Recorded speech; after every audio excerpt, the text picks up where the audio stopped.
ప్రభువైన యేసుక్రీస్తు నామములో మీ అందరికీ నా హృదయపూర్వకమైన వందనాలు. దేవుడి దినమంతా మీకు తోడై ఉండి అనుక్షణం ప్రతిక్షణం మీ వెళ్తున్న మార్గాలు వస్తున్న మార్గాలలో నా దేవుడు మీకు తోడై ఉండి దినమంతా మిమ్మల్ని ఆశీర్వదించి కాపాడును గాక.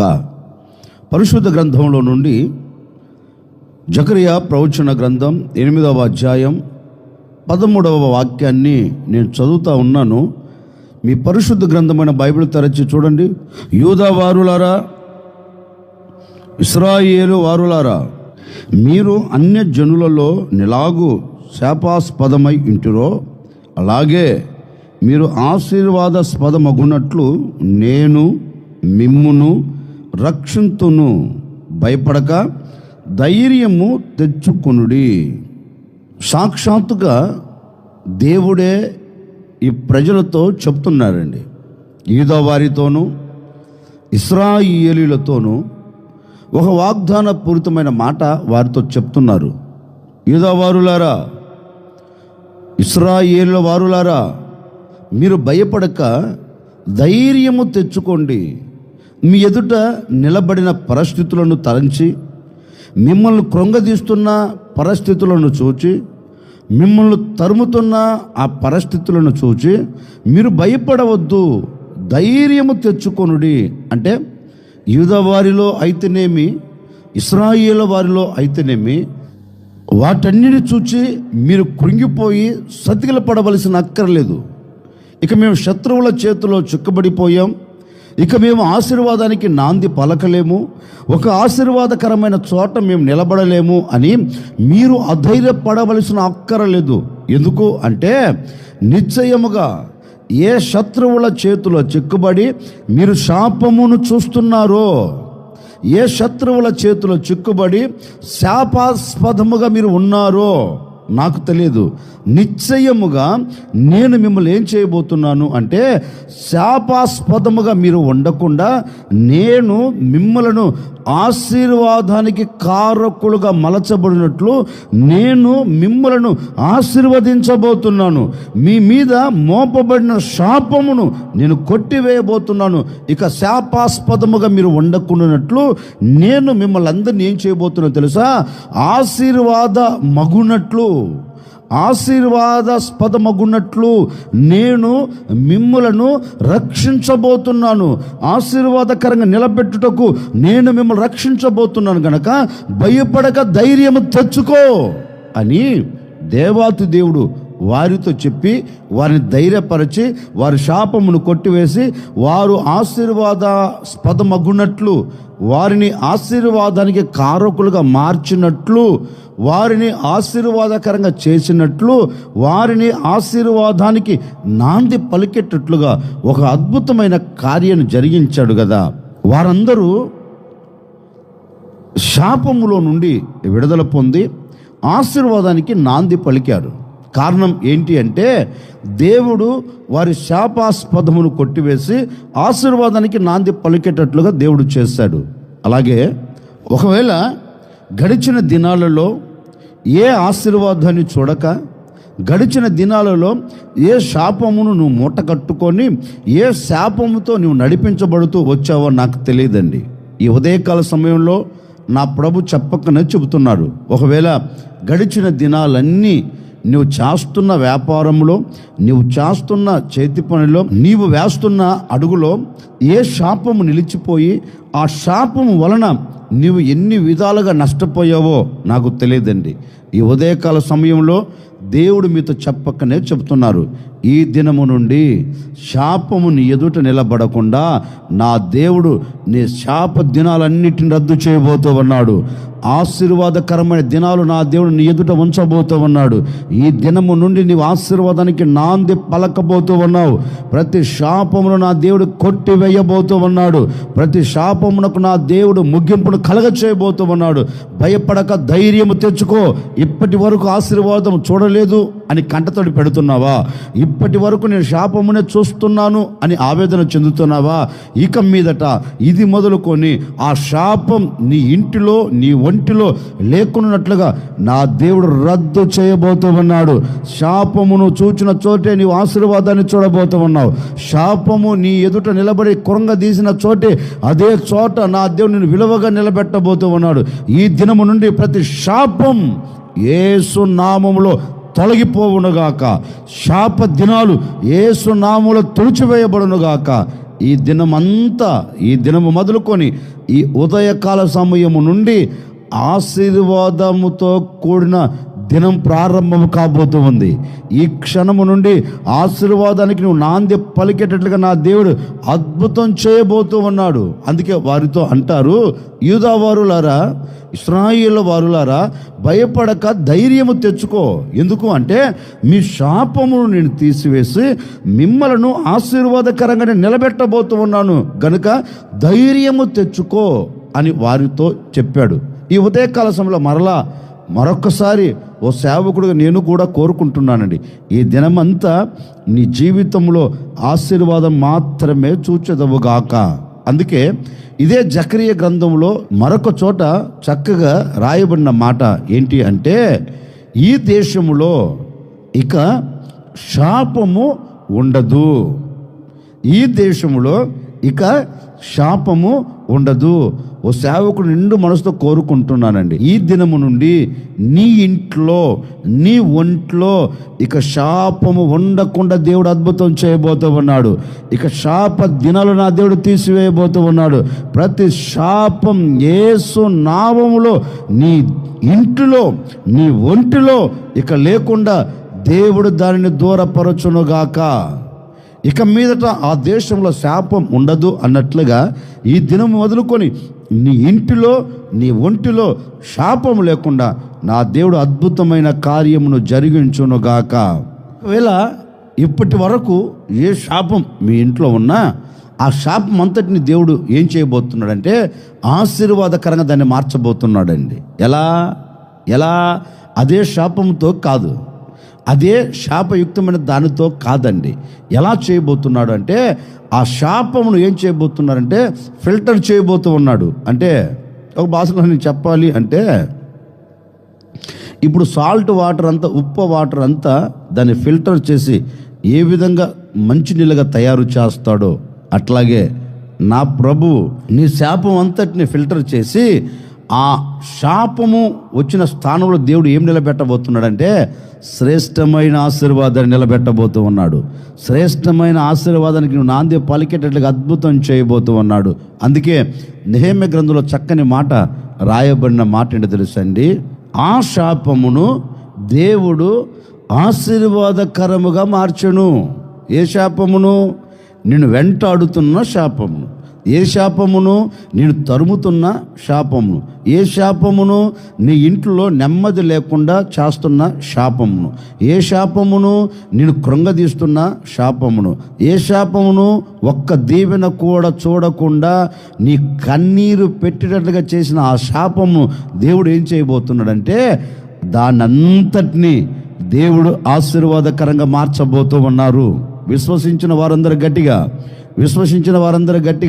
ఈరోజు చెప్పండి, నా దేవుడు నా శాపమును ఆశీర్వాదకరంగా మార్చబోతూ ఉన్నాడు. నా దేవుడు నా శాపమును ఆశీర్వాదకరంగా చేయబోతూ ఉన్నాడు. నిశ్చయముగా మీరు కోరుకున్నట్లుగా నా దేవుడు మీ శాపమును ఆశీర్వాదకరంగా మార్చబోతూ ఉన్నారు. ప్రతి శాపమును ఆశీర్వాదకరంగా చేయబోతూ ఉన్నారు. ఇక నీ బ్రతుకుల్లో ఆ శాపము లేకుండా నీ ఇంటిలో ఆ శాపమును తీసివేసి నీ ఇంటిని అంతటిని ఆశీర్వాదానికి నాంది పలికేటట్లుగా అద్భుతం చేయునుగాక. ఒక వ్యక్తి శాపం కొట్టివేయబడి ఎప్పుడు ఆ వ్యక్తి ఆశీర్వాదానికి నాంది పలకగలుగుతాడు? 119వ కీర్తన 20వ చరణాన్ని నేను చదువుతా ఉన్నాను. మీ పరిశుద్ధ గ్రంథమైన బైబిల్ తెరిచి చూడండి. గర్విష్ఠులను నీవు గద్దించుచున్నావు, నీ ఆజ్ఞలు విడిచి తిరుగువారు శాపగ్రస్తులు. దాని మరొక కోణంలో నేను చదువుతా ఉన్నాను. నీ ఆజ్ఞలను విడిచిపెట్టకుండా తిరుగువారు ఆశీర్వాదమును చూచెదరు. దాని వ్యతిరేక పదం. శాపమునకు వ్యతిరేక పదం ఆశీర్వాదం, ఆశీర్వాదానికి వ్యతిరేక పదం శాపం.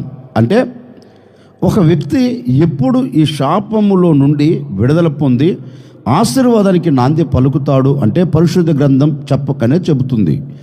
ఏ వ్యక్తి అయితే దేవుడు ఇచ్చిన ఆజ్ఞను తిరస్కరించడో, ఏ వ్యక్తి అయితే దేవుని మాటకు కట్టుబడతాడో, ఏ వ్యక్తి అయితే దేవుని అడుగు జాడలలో నడిపించబడతాడో పరిశుద్ధ గ్రంథం చెప్పకనే చెబుతుంది, ఆ వ్యక్తి ఆశీర్వాదానికి నాంది పలకగలుగుతాడు. ఆ వ్యక్తి జీవితంలో నుండి శాపము తొలగిపోయి ఆశీర్వాదాన్ని చూడగలుగుతాడు.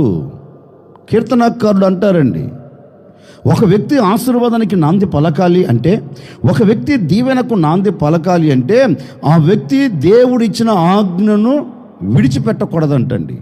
దేవుడిచ్చిన ఆ ఆజ్ఞకు లోబడి నడిపించబడితే ఆ వ్యక్తి ఆశీర్వాదానికి నాంది పలకగలుగుతాడంటండి. నిజమే కదా? ఈ రోజున మన కుటుంబాలు ఎందుకు దరిద్రతను చూడగలుగుతున్నాయి? ఎందుకు ఈ రోజున మన కుటుంబాలలో శాపం విలయతాండం ఆడుతుంది? ఎందుకు శాపయుక్తముగా మన కుటుంబాన్ని మనం ఈడ్చుకుంటూ వెళ్ళిపోతున్నాం? ఎంత కష్టపడినా, ఎంత ప్రయాసపడినా, ఎంత చెమట కార్చినా ఒక్క ఆశీర్వాదం కూడా నువ్వు చూడలేకపోతున్నావు. సామెత లోకంలో ఒకటి ఉంది, ఎక్కడేసావరో గొంగలి అంటే అక్కడే అన్నట్లుగా. నిజమే, మనం ఎక్కడున్నామో అదే స్థితిలో ఉన్నాం. ఒక మార్పు ఏమైనా మనకు కలుగుతుందా అంటే మార్పు లేని బ్రతుకు. ఎంత ప్రయాసపడినా జీవితం మాత్రం మారట్లా. ఎంత కష్టపడినా కుటుంబంలో ఒక మార్పు కనబడటం లేదు. ఎందుకని? ఇంటి ఇళ్ల పాదంతా, ఇంట్లో ఉన్నవారంతా ఎంత చెమట కార్చి సంపాదించినా ఆ సంపాదన దీవెనకరంగా లేదండి. ఆ సంపాదనలో శాపం నిలిచి ఉంది. ఆ సంపాదనలో ఆశీర్వాదం నిలబడక శాపమును మూట కట్టుకొని కన్నీరు కారుస్తున్న కుటుంబాలు కోకోలలుగా ఉన్నాయి. ఎందుకు? ఎంత కష్టపడినా కన్నీరు చూడగలుగుతున్నావు అంటే పరిశుద్ధ గ్రంథం ఒక్కి నొక్కి చెప్తున్న మాట ఏంటంటే, నీవు దేవుని ఆజ్ఞను విడిచి తిరుగుతున్నందువలన నీ కుటుంబంలో శాపం నిలిచిపోయింది, ఆశీర్వాదానికి నాంది పలకట్లేదు. చాలా కుటుంబాలు చూడండి, లక్షల డబ్బులు సంపాదిస్తారు. ఏ వ్యక్తిని పలకరించిన లోకంలో, బాబు ఎంత నీ జీతం అంటే, నాకు 2 లక్షలు అయ్యా, 3 లక్షలు. సరే, 2 లక్షలు 3 లక్షలు తీసుకున్నవాడు ఏమైనా ప్రశాంతకరంగా ఉండగలుగుతున్నాడా? ఏమైనా ప్రశాంతకరంగా జీవించగలుగుతున్నాడా అంటే ఆ ప్రశాంతత లేదు. ఎలా వస్తుందో తెలియదు, ఎక్కడికి వెళుతుందో తెలియదు. ఎంత సంపాదించినా చేతుల్లో నిలబడట్లేదయ్యా, ఇంట్లో ప్రశాంతత లేదయ్యా, ఇంట్లో ఆశీర్వాదం లేదయ్యా. ఎందుకో ప్రతిదీ చినిగిపోయిన సంచిలో వేసినట్లుగా మలచబడుతుంది అనే కుటుంబాలు మన కంటికి చాలా కనపడుతాయండి. ఎందుకని? వీటన్నిటికీ కారణం ఏంటి అంటే పరిశుద్ధ గ్రంథం చెప్తున్న మాట ఏంటంటే, నీవు దేవుని ఆజ్ఞను విడిచి, నీవు దేవుని ఆజ్ఞకు కట్టుబడక, నీవు దేవుని ఆజ్ఞకు లోబడక తిరుగుతున్నందువలన ఇప్పుడు నీ ఇంట్లో నిలబడిపోయింది, నీ ఒంట్లో నిలబడిపోయిందంటే శాపం. ఆ శాపం నీ ఇంటిని ఏలుతున్నందువలన నీ ఇంట్లో ఒక ప్రశాంతత లేదు, నీ ఇంట్లో ఒక నెమ్మది లేదు, నీ ఇంట్లో ఒక ఆశీర్వాదం కంటికి కనబడట్లేదు. అందుకే ఈ ఉదయకాల సమయంలో ఒక సేవకుడిగా నేను మీకు ఇచ్చే ఒక చిన్న సలహా ఏంటి అంటే, ఒకవేళ ఈనాటి వరకు దేవుని ఆజ్ఞను తిరస్కరించి, దేవుని ఆజ్ఞకు నీవు లోబడక, దేవుని ఆజ్ఞలో నీవు కట్టుబడక, ఒకవేళ ఏ శాపమును మూట కట్టుకుంటూ వస్తున్నావో, అందుకే మన పితరుల గురించి పరిశుద్ధ గ్రంథం చెప్పకనే చెబుతుంది. సమూయేలు సౌలుతో అంటాడు, సౌలా, నీవు పరిచర్య చేసేదానికంటే, నీవు బలులు అర్పించేదానికంటే, నీవు కానుకలు అప్పగించుకునే దానికంటే దేవుని మాట వినుట శ్రేష్టం. ఈ రోజున మానవునిలో కరువైపోయింది అదండి. ఈ రోజున ఒక విశ్వాసంలో కరువైపోయింది అదండి. ఈ రోజున దేవుని మాటలు వింటున్న ప్రజల జీవితంలో కరువైపోయింది అదండి. ఏంటిది? దేవుని మాటకు లోబడే మనస్తత్వం. దేవుని మాటకు లోబడకపోయినందువల్లనే కదా ఇన్ని అనర్థాలు మన కుటుంబాల్లో జరిగేది. ఇన్ని అనర్థాలకు కారణం ఏంటి అంటే, నీవు దేవుని మాటకు లోబడకపోయినందువలన, దేవుని ఆజ్ఞను తిరస్కరించినందువలన ఈ అనుభవాలన్నీ మన కుటుంబంలో నిలిచిపోయి శాపం మన కన్నుల ఎదుట విలయతాండమాడుతూ ఉందండి, విలయతాండమాడుతూ ఉంది. అందుకే ఓ సేవకుడిగా నిండు మనసుతో నేను కోరుకుంటున్నానండి, ఈ సంవత్సరం ప్రారంభం నుండి ఈ క్షణం వరకు నీ కుటుంబంని ఏది పరిపాలన చేస్తుందో, నీ కుటుంబంలో ఏది నిలిచిపోయిందో, దేనిని చూడాలనుకొని చూడలేక కన్నీరు కారుస్తున్నావో నాకు తెలియదండి. నిండు మనసుతో ఒక సేవకుడిగా మనసారా కోరుకుంటున్నాను, ఈ దినము నా దేవుడు ఎప్పటి వరకు నీ ఇంటిని ఏలుబడి చేస్తున్న ప్రతి శాపమును, ఒకవేళ ఆ శాపమునకు కారణాలు ఏవో అయి ఉండవచ్చు, ఈరోజు మనసును మార్చుకొని నీవు ప్రభు పాదాలు పట్టుకొని ఆయన ఆజ్ఞకు లోబడితే, ఆయన ఆజ్ఞకు కానీ నీవు గైకొంటే నిశ్చయముగా ఈ దినం వరకు నీ ఇంటిని ఏలుతున్న శాప దినాలన్నిటిని దేవుడు తీసివేయబోతూ ఉన్నాడు. ఈ దినము నుండి ఆశీర్వాదకరమైన దినాలు నువ్వు చూడబోతూ ఉన్నావు. ఆశీర్వాదకరమైన దినాలు నీ కుటుంబంలో అడుగు పెట్టబోతూ ఉన్నాయి. ఈ ఉదయకాల సమయంలో నా ప్రభు అయిన యేసుక్రీస్తు నిశ్చయముగా నీ మీద మోపబడి ఉన్న శాపమును రద్దు చేయబోతూ ఉన్నాడు. శాపమును కొట్టివేసి నా దేవుడు నీ ఇంటిలో ఒక ఆశీర్వాదకరమైన మార్పును తీసుకుని రాబోతూ ఉన్నాడు. ఈ దినము నుండి నీవు ఆశీర్వాదానికి నాంది పలుకుదువుగాక. బహుశా ఈనాటి వరకు, ఈ సంవత్సరం ప్రారంభించిన నాటి నుండి, ఈ సంవత్సరము ప్రారంభించిన నాటి నుండి ఈ క్షణం వరకు ఒకవేళ ఏ శాపం నీ చేతి పనులు నిలిచిపోయిందో, నీ వ్యాపారంలో నిలిచిపోయిందో, నీ ఉద్యోగంలో నిలిచిపోయిందో, నీ పిల్లల జీవితంలో నిలిచిపోయిందో, నీ ఆత్మ సంబంధమైన జీవితంలో నిలిచిపోయిందో నాకు తెలియదండి. ఈ ఉదయకాల సమయంలో ఒక చిన్న ప్రార్థన, అయ్యా నేను నీ మాటకు లోబడతాను, నీ ఆజ్ఞను గైకొంటాను అని దేవుని పాదాలు పట్టుకొని ఒక చిన్న ప్రార్థన చేసుకుంటానండి. ఈనాటి వరకు మోపబడిన ప్రతి శాపాన్ని నా దేవుడు తీసివేసి నీ కుటుంబానికి ఆశీర్వాదాన్ని కలగ చేయబోతూ ఉన్నాడు. శాపకరమైన దినాలు దేవుడు రద్దు చేయబోతూ ఉన్నాడు. నీ జీవితంలో శాపకరమైన దినాలను దేవుడు కొట్టివేసి ఆశీర్వాదకరమైన దినాలతో నా దేవుడు నిన్ను నింపబోతూ ఉన్నాడు. ఈ దినము నుండి నువ్వు ఆశీర్వాదము చూచెదవుగాక. ఈ దినము నుండి ఆశీర్వాదానికి నువ్వు నాంది పలుకుదువుగాక. ఆజ్ఞను తిరస్కరించిన నాటి నుండి ఈనాటి వరకు ఏ శాపము నువ్వు చూచినా, ఈరోజు దేవుని మాటలు వింటున్న నీవు ఆజ్ఞకు కానీ లోబడితే, దేవుడు ఒక తోటను ఏర్పరిచి ఆ తోటలో ఆదామును అవ్వను పెట్టాడు. దేవుడు ఒక ఆజ్ఞ ఇచ్చాడు. ఏమని ఇచ్చాడు? ఈ ఆజ్ఞకు మీరు కట్టుబడండి, ఈ ఆజ్ఞ మీరిన నాడు నిశ్చయంగా మీరు చస్తారు, ఈ ఆజ్ఞ మీరకపోతే మీరు ఆశీర్వాదకరంగానే ఉంటారు అని చెప్పారు. ఆదాము అవ్వ దేవుని ఆజ్ఞను తిరస్కరించి సర్పము తన కుయుక్తి చేత అవ్వను మోసపరిచినందువలన ఆజ్ఞను తిరస్కరించి ఏదెను తోటలో నుండి గెంటివేయబడ్డారండి. అప్పటి వరకు శాపమును వారు చూడలా, అప్పటి వరకు చెమటను వారు కాచలా, అప్పటి వరకు ఆశీర్వాదాన్నే చూచారు. ఎప్పుడైతే ఆజ్ఞను మీరారో ఇప్పుడు చెమట కారుస్తున్నారు. భూమి శపించబడింది, మనిషి శపించబడ్డాడు. కారణం ఏంటంటే ఆజ్ఞ అతిక్రమించినందువలన ఈ శాపం మూట కట్టుకుంది. నేననే మాట, ఒకవేళ ఆదాము అవ్వ ఆజ్ఞ తిరస్కరించినట్లు ఆజ్ఞను తిరస్కరించి అడుగులు వేస్తున్నావేమో, ఈ దినము నుండి ఆజ్ఞకు లోబడి నీవు నా దేవుని చెంతకు వచ్చి ఆజ్ఞకు కట్టుబడి నీవు నిర్ణయం తీసుకుంటేనండి ఏ శాపం నీ ఎదుట నిలబడకుండా దేవుడు దూరపరచబోతూ ఉన్నారు. మీరు ఎవరైనా కావచ్చండి, ఈ మాటలు వింటున్న ఎవరైనా కావచ్చు, అయ్యా నా శాపం ఎలా పోతుందయ్యా, ఇప్పటి వరకు నేను శాపంలో నడిపించబడుతున్నాను, శాపం నా మీద పెత్తనం చేస్తుంది, ఈ శాపములోను నేను విడుదల ఎలా పొందాలి అని ఆలోచిస్తున్నావా? ఆలోచించవలసిన అక్కర్లేదండి. నేను ప్రకటించే యేసు క్రీస్తు దగ్గరికి నువ్వు రాగలిగితే, నేను ప్రకటించే యేసు వైపు నువ్వు మొగ్గు చూపెట్టగలిగితే, నువ్వు ప్రకటించే యేసు క్రీస్తు ఆజ్ఞకు కానీ నువ్వు కట్టుబడితే నిశ్చయముగా నీ శాపమును ఆయన కొట్టివేస్తాడు. అందుకే పరిశుద్ధ గ్రంథం చెప్పగానే చెప్తుంది, మానవుల మీద మోపబడవలసిన శాపమును ఆయన తీసుకున్నాడంటండి. అంటే మానవుడు అనుభవించవలసిన శాపం ఎవరు అనుభవించారు? నేను ప్రకటించే యేసు క్రీస్తు. ఎక్కడ అనుభవించాడు? సిలువ మ్రాను మీద మానవునికి వేయబడవలసిన సిలువ శిక్ష ఆ సిలువ శాపం ఎవరు తీసుకున్నారంటే యేసుక్రీస్తు తీసుకున్నాడు. ఆ శాపమును ఆయన తీసుకొని ఆయనలో ఉన్న ఆశీర్వాదం ఎవరికి ఇచ్చారు? శాపయుక్తముగా మలచబడుతున్న మానవునికి ఆశీర్వాదం ఇచ్చి ఆ శాపమును ఆయన భరించాడు. అందుకే 2023 సంవత్సరాల క్రిందట యేసుక్రీస్తు భూమి మీద అడుగుపెట్టి మానవుడు శాపములో నుండి విడుదల పొందాలని పరిశుద్ధమైన రక్తాన్ని చిందించాడు, పవిత్రమైన రక్తాన్ని కార్చాడు. పరిశుద్ధమైన రక్తమును చిందించి ఆ రక్తము చేత ప్రతి మానవునికి ఏం చేశాడంటే పాప విమోచన, శాపములో నుండి ఒక విడుదల యేసుక్రీస్తు ద్వారా భూమి మీద పుట్టి పెరుగుతున్న ప్రతి మానవునికి కలుగుతుంది. ఈ భూమి మీద పుట్టి పెరుగుతున్న ప్రతి మానవుని శాపం పోవాలి అంటే యేసుక్రీస్తు మాత్రమే దానికి అర్హుడు.